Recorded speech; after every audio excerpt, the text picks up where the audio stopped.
Okay, so let's evaluate now what happens to the consumption of tomatoes, demand schedule, both the table and the diagram, if the price of a substitute, something you consume instead of tomatoes, changes.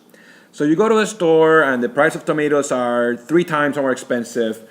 What will you buy instead? What would you put in your salad instead of tomatoes? Well, it's very hard to find substitutes for tomatoes, but some people say or recommend you can actually use red bell peppers as a replacement for tomatoes in your salad. So let's say that red bell peppers is a substitute of tomatoes. So when you go to a store and you find the price of red bell peppers is actually almost zero, really, really cheap. Well, some people might be tempted to buy, instead of buying tomatoes, substitute and buy red bell peppers. So other things equal, we can say that when the price of red bell peppers goes down, the consumption of tomato, the demand for tomatoes also goes down. So let's say before, so now we need a whole new demand. So before, when the price of tomatoes was 4, you're demanding 6, now you're going to demand less than that. And when the price of tomatoes was 2, you're demanding 8, now you're going to demand less than that. And when the price of tomato was nothing, you'll demand 10 tomatoes, now you're going to demand less. And at every price, you're going to demand less tomatoes.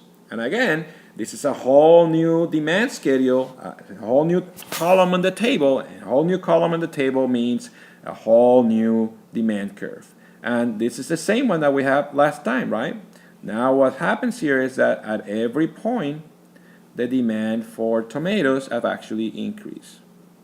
Or I'm sorry, decreased. And you're going to have to shift the whole demand curve to the left. And remember, what happens here is that the price of the complement, in this case, the substitute, in this case, the red bell peppers, actually went down.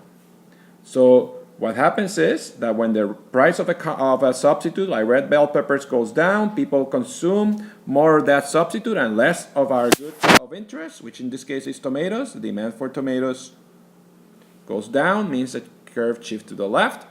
If the price of red bell peppers, if the price of a substitute goes up, people demand less of that substitute and more of the good of interest here, so the demand for tomatoes increases. That means that curve shifts to the right. All right?